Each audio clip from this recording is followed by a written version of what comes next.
Grįžau namo, draugė su mumis iš Vilniaus atvažiavusi į Antazavės vaikų namus, sako Aušra. Nors mergina turi ir motiną, ir tėvą, Aušra tvirtina, kad jo šeima čia, kur ji užaugo, ir suprato, kad norint kažką pasiekti, reikia tikėti savimi ir dirbti, daug dirbti.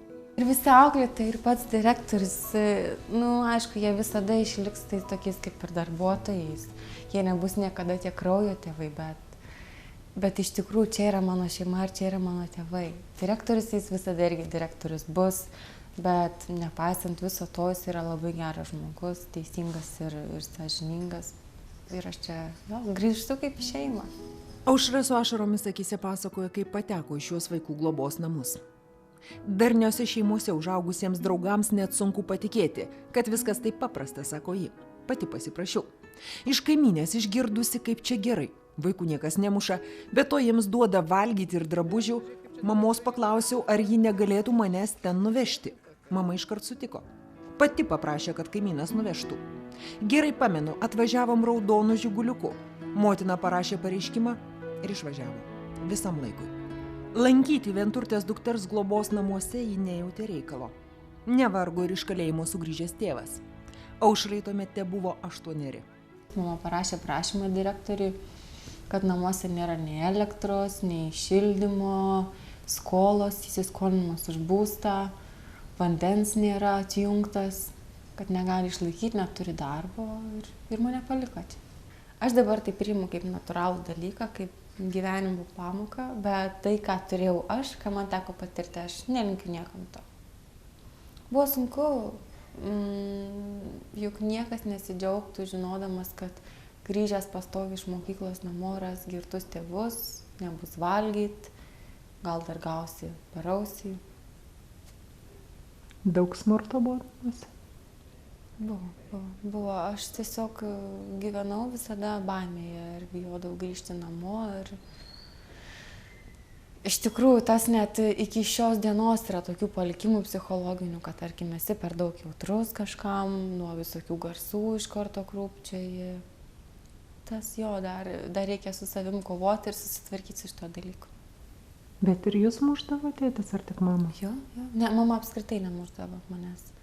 Mama gindavo, bet gaudavo pati. Nuo tėčio visą laiką mūdavo. Jis griežtas labai buvo ir tiesiog nežinojo kito gyvenimo modelio, nežinojo, kaip galima kitaip elgtis, kaip galima kitaip auklėti vaikus ar savo žmoną tą pačią. Jis tiesiog tik tai šitaip sugebėjo. Galbūt todėl, kad namuose buvo taip sunku, nejaučiau jokios baimės, sako Aušra. Veikiau atvirkščiai. Palengvėjimą. Tiesiog pamenu, kad mane paliko vaikų kambarį ir aš laukiau. Visi buvo mokykloje, o aš laukiau, kol ateis ir kažkas bus. Nes pati dar nelabai supratau. Bet nebuvo jokių ašarų, tikrai. Šitą prisimenu, kad isterijos mane paliko, nežinau ką daryti. Natūraliai įsiliejau aš į tą gyvenimą, aš to išeinu labai paprastai. Aš šiek tiek atsimenu. Ta nedidukė mergaitė, pradinukė. Linksma mergaitė buvo. Reikli nuo mažų dienų, bet labai sėkmingai ir auklėjimui pasidavė mergaitė. Daug pasiekė tikrai. O nebuvo išsigandus, vis tik šeimos patirtis tokia, sakyčiau, sudėtinga? Kažkaip labai natūraliai, aš manau, priėmė tą visą atėjimą pas mus. Nes namuose, aišku, siaubingi dalykai tuo tarpu dėjosi, labai mažai net ir savaitgaliais turėjo galimybę išvažiuoti. Ir tikriausiai gerai mergaitė iš pat pradžių čia kažkaip tai patiko ir labai sėkmingai jinai adaptavosi, prisitaikė. Ji labai norėjo čia gyventi, jai patiko. Ji atmetė tėvų gyvenimo būdą, ji suprato skirtumą tarp vaikų namų ir tėvų namų, kad čia gyvenant galima kažką daugiau rasti, pasiekti gyvenime. Aš manau, pirmiausia, tai nepaprastai darbšti mergaitė. Labai tokios nuoširdi, supratinga mergaitė. Gera, tikrai. Pačios geriausios savybės. Ir iš tikrųjų tokių turi gerų labai savybių, kurių žmogus, aišku, gali pasiekti savo tikslų. Va čia irgi labai. Ne tik, kad gera, bet jinai ir užsispyrusi ir padaryti kažką dėl savęs tikrai. Ir siekianti tikslo to. Va čia labai svarbu. Turėjo meninių sugebėjimų, ji ir dainavo, ir šoko, dalyvavo etnografiniam būreliai, šokio būreliai ir vaidino. Kaip vaikas turėjo įvairių sugebėjimų ir sportininkė buvo nebloga. Ir pasportuodavo, sportas tai jai būdavo tiesiog energijos iškrova, jai būtinai to reikėdavo. Tai labai aktyvi, kaip suprantu, Taip, visur dalyvavo. Taip, kur dėsi, ten padėsi. Nu, kai yra laiko, visada reikia užsiimti kažkuo ir mūsų visą laiką direktorius skatindavo, kad mes kažką darytumėm. Nupirko ir gitarą, nupirko gitarai derinti priemonę. Ir apskritai reikia visą laiką kažkuo užsiimti ir ieškoti gyvenimo prasmės ir kažką daryti, nes kai nieko nedarai, sakai, kad viskas yra blogai, tada iš tikrųjų taip ir būna. Aušros kambaryje dar dabar kabo jos sukurti paveikslai. Berods 5 liko, skaičiuoja mergina. Vieno jų atsiradimo istorija ypatinga. Auklėtoja pasiūlė sandėrį. Kambarys bus išklotas kiliminė danga tik tuo met, kai vieną iš sienų papuoš naujas Aušros paveikslas. Mergina net nesudvėjojo. Auklėtojos mūsų yra tokios mylinčios ir kuriančios grožį ir gėrį. Ir mes pačios, tarkim, aš gyvenau su tokia drauge, jinai kitam kambarį gyveno. Ir visą laiką kažkaip mes žiūrėjom, kad būtų tvarkinga, gražu, taip ramu. Ir auklėtojos visą laiką norėjo, kad būtų pas mergaitės tvarkinga, direktorius visą laiką atveda svečių, pažiūrėkit, kaip mergaitės gyvena. Jo. Net ir savo dabartiniam vaikam visą laiką ir sakoma, pažiūrėkit, mūsų mergaitė šitos buvo, tai kaip mums buvo gera, kaip mums buvo lengva, nes jau jos kaip buvo vyresnės, jau tikrai ir auklėtojams buvo labai didžiulė atrama. Iš tikrųjų. Aušra prasitarė, kad auklėtojos ją išmokė pedantiškos tvarkos. Net Norvegijoje viešbutyje, kuriame gyveno atvykusi prisidurti studijoms, koridoriuje nuo grindų pakeldavo trupinius. Kitiems tai keldavo juoką. O man normalu, sako mergina. Namuose net prie stalo nesėdu, kol kambariai nesutvarkyti. Ačiū auklėtojams, kurios išmokė kiekvieną darbą atlikti su meile. Iš tikrųjų, tai kai laiko turiu ir kai nesu užsikritusi savais darbais, tai visą laiką mėgstu kažką tokio naujo padaryti, receptus. Pasinašu internete, susirandu ką nors arba iš draugių ką nors, arba vieną turiu receptą labai gerą iš vaikų namų virėjytės gavus. Visą laiką darau, džiaugiasi mano draugas. Praeitą kartą, kai buvo, tai mes užsakėm, Aušrelė, mes norim tavo blynų. Ir visai šeimyną iškepė. Šiaip aš taip, save vertinu tokia kaip darbščia ir dabar aš pati atrodo visada noriu viską pasiekti savo rankom ir padaryti pati, todėl kad kai žmogus padaro pats, jisai viską visai kitaip vertina. Gavusi gyvenimo pamatus čia, globos namuose, Aušra tvirtai keliauja toliau.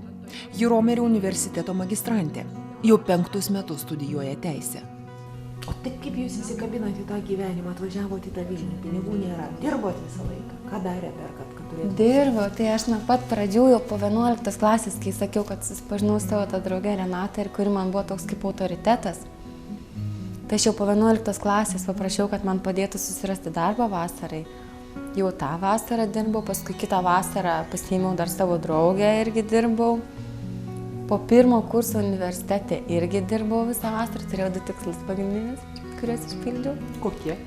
Aš labai norėjau nusipirkti fotoaparatą ir pailsėti prie jūros su grupiokais. Tai va, aš tą padariau ir atsimenu, kaip dėjau pinigus į stalčiuką ir taupau fotoaparatą. Ir paskui 2, 3, 4 kursas, visais metais dirbau, vienu metu buvo, kad ir studijų laiku dirbau, bet sunku žinokti iš tikrųjų. Ir ta studento pareiga tik tai studijuoti, nusistuma į šoną ir lieka studento pareiga dirbti. Tada jau belieka šitaip. Rodo, šioje vietoje mūsų pasakojime galima būtų ir baigti. Aušros studijos jau artėja pabaigos link. Ji džiaugiasi turinti artimą draugą. Lyg ir viskas gerai. Pelenė virto princese. Tačiau taip atrodo mums, bet ne Aušrai. Princesė laiminga, ji visą laiką šypsosi, o mūsų herojė stengiasi kuo tvirčiau sučiaupti lūpas. Niekaip negaliu užmiršti, kaip vaikystėje mane juodadante vadino, prisipažįsta Aušra. Dar kol gyvenau namuose pas tėvus, man visą laiką sakydavo, kad aš buvau labai tokios silpnos sveikatos, galbūt peršaldyta ankstesniam amžiuje. Ir Aš pastoviai sirgdavau. Net ligoninė, jau kai buvau vyresnė, man seselė sakydavo, va, čia mūsų vaiką atvežė, mes čia tave užauginam. Nes pastoviai sirgdavau plaučių uždegimai, visokie angina, bronchitas. Ir aš, kaip suprantu, mane gydė tuo stipriausiu antibiotiku tetraciklinu. Ir aš buvau pas stomatologus ir man sakė, kad čia yra tetracikliniai dantis, net taip vadina juos. O ar žinot, kodėl mes čia esam? Taip, jau žinau. O ar atsimenat, kaip pats rūpinotės Aušros dantukais? Taip, atsimenu, kad vežiau į Vilnių pas daktarą, bet neturėjome tiek finansinių galimybių, kad užbaigti viską iki galo. O jums tai nepasirodė kažkokia paauglės užgaida? Ne. Mes, tarkim, darom tiek, kiek galim padaryti, bet kai ko mums neleidžia mūsų finansai. Bet jeigu būtumėt galėjęs, būtumėt daugiau į tai investavęs. Taip, ir esmė galbūt vienam vaikui tai ir padarytum, bet atsiras daugiau vaikų ir kiti liks įžeisti, kodėl mes nepadarėm kitiem vaikam tą pačią. Nes mes ir šiandieną turim vaikų, kur reikėtų taisyti dantukus, tarkim, korekcija, plokštelės, bet tai yra, vienam vaikui tai yra įmanoma, bet jų yra daugiau. Aš noriu džiaugtis gyvenimu, aš juo džiaugiuosi, bet aš noriu juo ir dalintis su kitais, noriu šypsotis. Man šypsena yra, žinokit, pats gražiausias dalykas žmoguje. Tai šypsokitės. Negaliu aš taip. Kodėl? Todėl, kad aš matau, kad jie yra tamsus ir aš pažiūriu į veidrodį ir aš matau negražią merginą vien dėl tų dantų. Galbūt taip man daug kas sako, taip nesimato, aš sakau, taip, nėra tie dantis išpuvę, nėra sukirmė, jie yra sutvarkyti. Bet jie nėra tokie, kad aš galėčiau atsipalaiduoti ir, nejausto komplekso ar būti laisvu žmogumi. Man atrodo, žinokit, čia yra, sutvarkys man tos dantis ir aš atrodo būsiu laisvas žmogus. Neturėsiu komplekso ir man nereikės varžytis.